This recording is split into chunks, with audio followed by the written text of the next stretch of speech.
All right, everyone. Hit like, hit subscribe. If you like this kind of stuff. I don't do as much of this stuff. Well, A, because I'm not buying as many guns anymore. Although here and there I do. Although I just sold a bunch and got rid of them. But not rid of them. A couple of them. Still had like 38 guns. I was down to a paltry 38 firearms.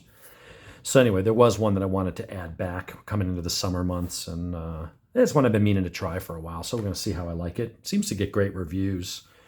What I'm normally carrying most often when I'm in my, let's say, green or code green or code yellow. When I'm code red, I'm going to be carrying a full-size 9mm CZP-01. Another one that's a Glock. It's a Gucci Glock 19. Special. I forget I never forget the name. It's the MR920 Combat. In any case. And then most of the time I'm carrying something just light, I'll carry a Smith 637. Go ahead and unload it. 5 rounds, empty chambers, cylinder. We got that. Or I'll carry a Ruger LCP Max. That one is loaded as well. Go ahead and whoosh. Now we are unloaded. Magazine off to the side. Bullet that was in the chamber off to the side. So we have that unloaded as well. And so I usually end up carrying one of these. This is what, 10 plus 1 rounds. And I got a 12 rounder somewhere, but then anyway, 11 rounds of 380, 5 rounds of 38 special plus P, and then I carry an extra one of these in my pocket. And I just like smaller carry guns. The big guns are just, they're too cumbersome. They get in the way and they're just not comfortable. And so I want to have something there for the peace of mind of having it in case I ever needed it. But I don't want to know that it's there, basically, is what we're getting at here. So I was looking at getting another Sig 365. Don't know why I sold that one off. And I was like, you know what? I actually want to try this one. I've been hearing good things about it. It's a great little gun, supposedly. I've had good luck with Taurus. I know a lot of people say, ooh, Taurus. Yeah, the old original Millenniums, the PT-111 or whatever, from, 12 years ago. It's a different company. It's under different management. They've got a manufacturing plant here in Bainbridge, Georgia. It's a different company than what it was. So anyway, oh look, a little keychain. Anyway, so what I've got is the new GX4. So this weighs in at 18.5 ounces. It's within half an ounce of the P365 from Sig. It uses Glock style sights. In fact, these are compatible. So if you want to add aftermarket sights, go at night sights or something, you can get any Glock sight will mount in the front and slide into the back. It's about 1 inch wide, and it's a nice little gun. We'll do a takedown and stuff like that in a minute. It comes with 11 round magazines. So it came with 2. And then they had an extra one that I bought, which is 11 rounds, doesn't increase the capacity. They do have 13 rounders, but I want to keep it small, as light as possible. If 11 plus 1, so that'd be 12 rounds of 9mm plus P, aren't enough to get you out of trouble, you're probably in over your head anyway. Said that before. And then these mags are nice and small, so I can just throw another one of these in my pocket. So at that point, you got 22 rounds of 9mm plus P. Should be enough to save your bacon in most situations. Normally, I feel adequately protected with the J-frame light air weight. What I also like about this one is the trigger is pretty damn nice. It's a nice flat style trigger. It's got the blade in the middle, just like a Glock, but it's nice and wide. It's got little ribbing on it, so it just kind of indexes, and it doesn't want your finger to slide around. You kind of finger, it just sticks there. Very short. The trigger reset. It's a decent enough trigger. It'll break in and smooth out and stuff like that. But so far, it feels good. What I do like about this, it doesn't have an external safety, whereas the Sig 365 they had there did. This was $273. It was $487 for the Sig P365 today at my favorite local gun store up in Gainesville. The texturing's nice without being abrasive. What I liked about this better was it dimensionally is almost identical to the 365. The weight is almost identical to the 365. However, it's $200 cheaper, like 200 and change cheaper, which is a big difference. What I also liked about it is that it didn't have the safety, which the Sig does. And this is the only micro pistol that I know of. Doesn't mean there's not another one. It just means I don't know of it. That you can punch out this pin and it comes with a different back strap. And that was one of the things that when I was holding on to the Sig, I was like, you know, it fits in the hand nice, but when you do have big hands, the Sig, the magazines, they all come with that little extra pinky extension. So without this, if I was back with the stock one, my finger kind of comes off the end. And so it was nice having that, but it didn't fill my hand as nice. This front to back, it was a little bit more filling. And so for me, I can just get that pinky on there for that little bit extra control. And then, you know, if I did burn through all my rounds in a defensive situation, I had to go to the back. At that point, I'm going to deal with whatever. I'm going to see if I can order extra base plates, not to add capacity, but just to give me that little pinky extension, because it doesn't really add much to it's not going to really print much, and it's not going to take away from the concealability. Magazine release is right where I'd want it. The sight picture is nice. They did, because this is a metal sight, unlike the G2 series and the G3, which has plastic. This is bladed. So on the back, it's got these little steps so that it doesn't give you any glare. There's not a smooth surface. So it's a nice little sight picture. It should work pretty well. When you want to take it down, let's see, you first drop your mag. You make sure that the weapon is clear. You turn this, and it just clicked. Turn it counterclockwise. Bring this off. Fire the trigger. Oh, and it apparently returns to, there you go. So just turn that, slide it off. Then you can take it apart, clean it. The recoil spring is captive. But again, very simple, very clean. I'm going to add a little bit of oil to this. Doesn't seem overly lubricated. So we'll go ahead and just check it out and lube it up and stuff. And then to put it back on, what I do like is also, like the Sig pistols, is your serial number is through a window on the back. So this chassis, if I were to remove that takedown pin, very similarly to the Sig, this metal chassis, which gives strength, you got all this metal here instead of just plastic rails, so it should be a bit more durable. But on top of that, this is the firearm. So if I needed to change to a different grip, want to change the color, want to go to the XL grip so I can use longer magazines, or let's just say I break or crack it or something like that, you know, you bang it up, drop it on the ground or something, and you just want to replace the plastic, then like the Sig, I should be able to go for 40 or 50 bucks and just buy a new grip.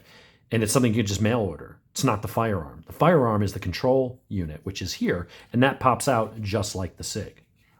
So far, nice little gun. I guess while I got it open here, I'll just put a couple drops of oil. Everyone's like, people are like, oh, I use this oil, I use that. You know what I use? Mobil 1 full synthetic motor oil for motorcycles. I figure if this is good enough to sit in an engine at, 16,000 RPMs and all the hell that goes on inside a modern performance motor, I figure, it should hold up just fine, for every couple of hundred rounds that you have on a handgun. So the heat generated here is anywhere near like what goes on in a motor. In the barrel, I guess it could be temporarily, but you don't have that sustained heat of several hundred degrees for any length of time. So nice smooth action, decent trigger. I'll change out that grip later and see which one I like better. But let's set this aside and let's go through, kind of what I like. So I'm going to put this in. Again, we've already cleared the weapon, dry fired it. This is an empty mag, but I want to be able to do a size comparison. This is clear. And what I'm going to do is just put that in. We're not going to rack the slide. But from a size perspective, it is a little bit bigger than the LCP Max. It's a little bit wider. It's the same height, but it is about 3/4 of an inch longer, and it's a little thicker. And weight-wise, of course, it does weigh several ounces heavier. But this is still, it's not quite pocket-friendly the way that this one would be. And this one does actually have a night sight, which is kind of cool. So I definitely like this, the 380. But, sometimes you just want that little bit of extra power. I use this primarily for pocket carry. This is my pocket carry gun. This is what I'll often have on my hip. I just like a 38 Special. I just love revolvers. I love the simplicity. I like the fact that if it was you have a dud, I don't have to rack a slide or clear a jam. You just pull the trigger and it goes boom again. I like the idea of having a single action and double action trigger. And hell, if you had this in a hoodie, or in a jacket pocket, you could fire through the jacket pocket. Whereas this, you might get that first round off, but the second it racks that slide and it grabs the fabric, it ain't going to work again. Additionally, we've talked before on videos where if you push that just a little bit out of battery, so if someone's on you, they grab the gun. I don't have to push it that far. Makes it inoperable. So if someone's on you and you're like pushing this against them to get off and you need to deploy that weapon and shoot it, you only have to move it that much. 1/8 of an inch, barely, not even, that little bit, 4 millimeters, 3-4 millimeters. And that is now inoperable. Whereas, safety first, I know you've already seen me check this like 5 times, but if that's up against something, it doesn't change its ability to fire. So I do like revolvers for their simplicity and their elegance and just the timeless design. But there's time where you want to still be almost as small as that. We're in the same basic ballpark. This is heavier because this is mostly aluminum with a steel barrel and a steel cylinder.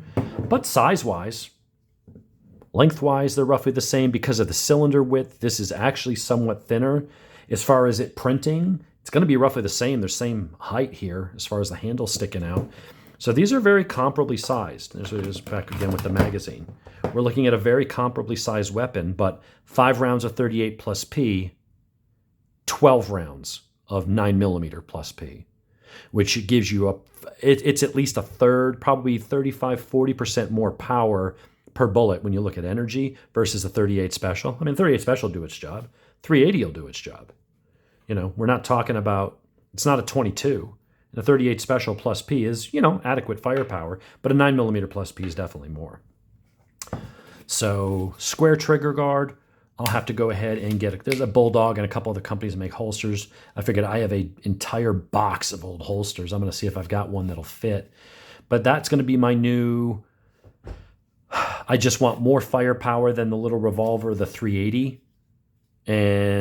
But I don't want the again, why can't I remember the goddamn name of the pistol I have? Shadow Systems, MR920 Combat. That's a full-size Gucci Glock, really fancy, really good gun. Scored a good deal on those at 500 when normally they're going for 750 or so. But if you want something that's a lot smaller, I mean, this is the size of a Glock 26. It weighs about the same as a Glock 26. It might even be a little bit lighter, but you got a better grip. The bore axis, this has a very high grip for what it is. So when I watch people shooting this on YouTube videos, it doesn't have a ton of recoil. I mean, it pushes back, but it doesn't want to flip up as much because you're gripping it up so high. The more you're down here and this center of the bore is out, the more it's going to want to do that. The higher up, the more it's going to come back and not want to flip. That keeps you on target, makes it easier to control, makes faster follow-up shots, and enhances accuracy. That's a nice little gun. I like that it's got the stippling here for your finger just to index. So you're holding it. Your thumb can be here. You know exactly where you are in the dark. You just grab it in your hand just instinctively. Ergonomics are a hard thing to get just right, and they're going to vary from person to person. But this just feels like, boom, my hand is right in there. It points very naturally for me. Sometimes the grip angle, some people prefer the Glock, some people prefer the 1911. And what I find is I need to pick up the gun and blindfold it, have it on the table, and extend my hand like I'm pointing it at a target, at the wall. Of course, make sure you're not pointing it at somebody. And if it's lined up right and you're not having to do this or this, that's a good thing. Instinctively, you want it to just be at an angle and have the grip engage your hand so that this just naturally goes to where you want to point, so that you're not aiming high or low. Because in a lot of defensive situations, you're not actually using the sights. You are going and you're basically point shooting, and you could be a foot high or a foot low just by being off a degree. It depends on how far, away the person is. So if you're aiming slightly down, I'm thinking I'm aiming here, but I'm actually aiming here. But the further you go away, the more that is going to be off. And so you want it to be naturally to where it's pretty much right on target. Hold on a second. I got to tell my dogs to shut the fuck up. Someday I'll get through a video without having to yell at dogs. I've got 7 goddamn dogs in my house right now. My wife thought, a 6th dog, that's what we need, when we already had her son living with us with his pit bull mix, which is the 6th dog. So really her dog she just brought in is the 7th. I know, I'm talking about you, buddy. You're a cute little dog, but we didn't need another goddamn dog. Anyway, so that's what we've got. This is the equivalent. There's a lot of these new Micro 9s and stuff. Kind of Sig led the way, and it's a good. I'm not saying this is better than the Sig. I just wanted to try one out. I've read really good things. I've seen good reviews of them. They're assembled right here in Georgia. It seems like a solid design, and I've had a G2C, a G3C, a G3. I've got a ton of revolvers from Taurus. I've had.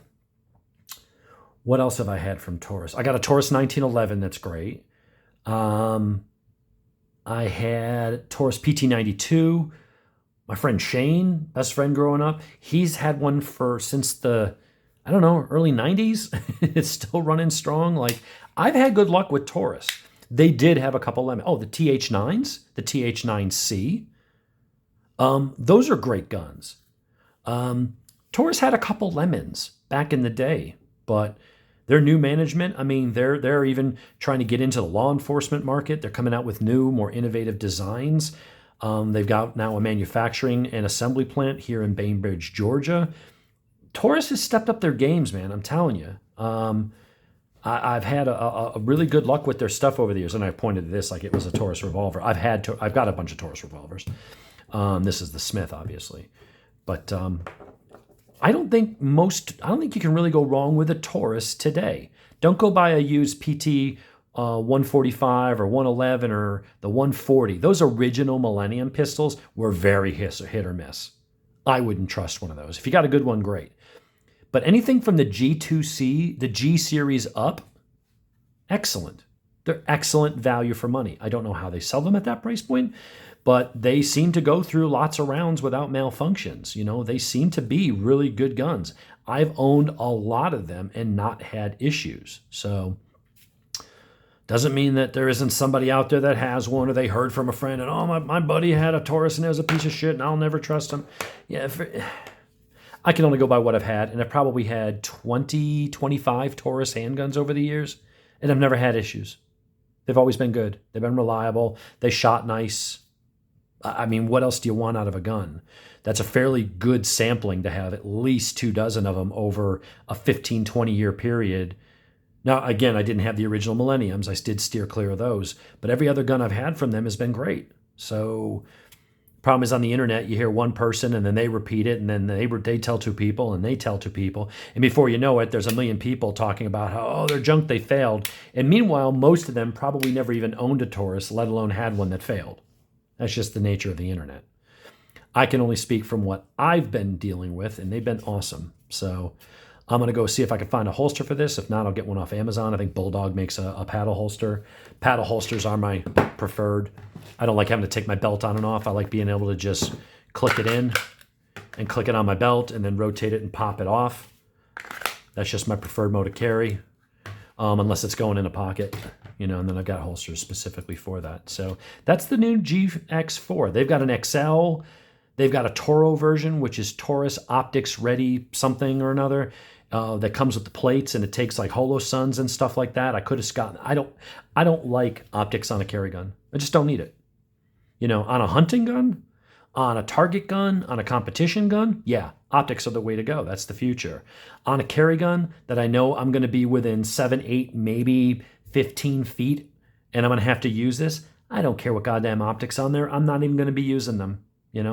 I'll be using my sights at the range to practice with, but I'm just going to pull, draw, aim at center of mass roughly, and squeeze off a couple rounds until the threat stops.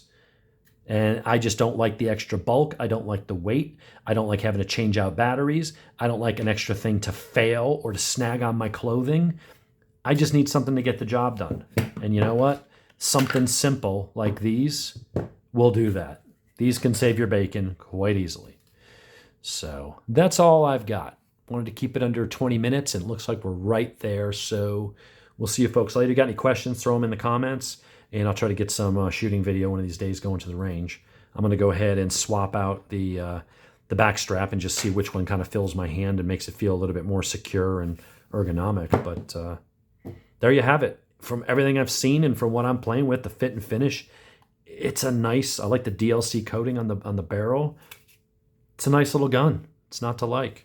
If you want to put night sights on it, go grab any set of Ameriglows or Trijicons or whatever the hell you'd put on your Glock and throw them on there. They made it specifically to take Glock sights, just for compatibility and lots of good options. You can spend $40 on a set of sights or $200. Anyway, now we've gone over 20. See what you made me do?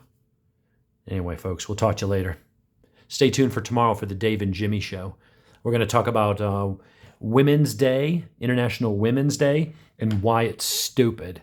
So stay tuned for that.